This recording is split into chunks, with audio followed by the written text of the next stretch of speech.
धरती पर जिस प्रकार मौसम में बदलाव आता है, उसी प्रकार जीवन में भी सुख दुख आता जाता रहता है। जिस मानव ने भागवत गीता का आंशिक ज्ञान प्राप्त कर लिया है, वह संसारिक बंधनों से मुक्त होकर आध्यात्मिक आनंद का अधिकारी बन जाता है। क्यों बिना कारण चिंता करते हो? क्यों और किससे डरते हो? कौन तुम्हें मार पाएगा? आत्मा अमर है, न जन्म लेती है, न ही मरती है। फल की चिंता मत करो, कर्म किए जा, अच्छे कर्मों का फल अवश्य सही वक्त पर मिलता है। जो भी तू किया करता है, उसे भगवान के चरणों में भेंट करता जा। ऐसा करने से तेरा जीवन सदा चिंता से मुक्त एवं सच्चे आनंद की प्राप्ति कर सकेगा।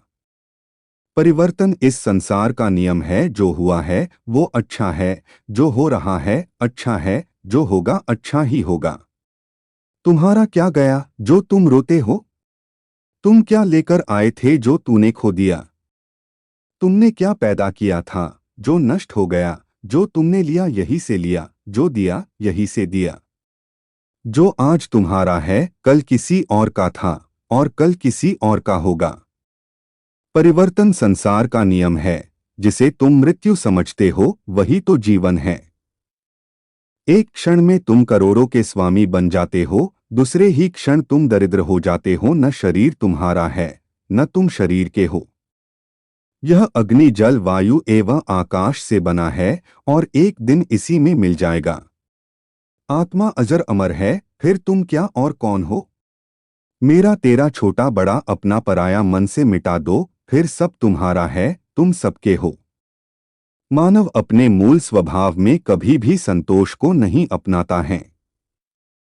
सदैव ज्यादा और ज्यादा पाने की दौड़ में लगा रहता है। अधिक पाने की यही दौड़ उसके जीवन को दुष्कर बना देती है। सब कुछ होने के उपरांत भी जो नहीं है अथवा उसे नहीं पाया जा सकता, उसकी चिंता में लगा रहता है। सुख दुख कठिनाई पीड़ा मधुरता आदि की अति से बचकर सुखी जीवन जिया जा सकता है। जीवन को सही दिशा में ले जाने के लिए एक मध्यमार्गी दृष्टि की महती आवश्यकता होती है। तभी हम संतुलित बने रह सकते हैं। जरूरत से अधिक की चीजों का भंडारण तृष्णा को जन्म देता है। आत्म जितना आवश्यक हो उतना ही रखे। भगवान श्री कृष्ण जी ने गीता के अपने उपदेशों में बारंबार जीव मात्र के जीवन जीने की प्रेरणा दी है। व्यक्ति स्व से हटकर जब पर हित में ध्यान देगा तो निश्चय ही वह स्वार्थ से दूर होकर संतोषी जीवन जी सकेगा। निजी स्वार्थ इंसान को केवल संकुचित दायरे में समेटकर रख देता है। एक दिन वह स्वयं को अकेला महसूस करने लगता है। लालच दर्पण पर पड़ी वह धूल है जिसके कारण वह यथार्थ के दर्शन भी नहीं कर पाता है। खुशहाल जीवन जीने के लिए जरूरी है कि अत्यावश्यक लालच की प्रवृत्ति से बचकर रहा जाए और लोगों के बारे में भी सोचा जाए, तभी लोग हमारे बारे में सोचेंगे। परमेश्वर की खोज में आत्मयुगों से लगी है।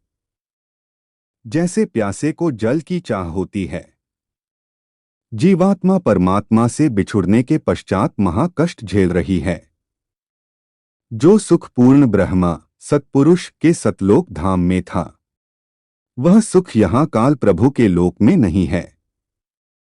चाहे कोई करोड़पति है, चाहे पृथ्वीपति, चाहे सुरपति, चाहे श्री ब्रह्मा श्री विष्णु तथा शिव त्रिलोकपति है। क्योंकि जन्म तथा मृत्यु तथा किए गए कर्म का भोग अवश्य ही प्राप्त होता है।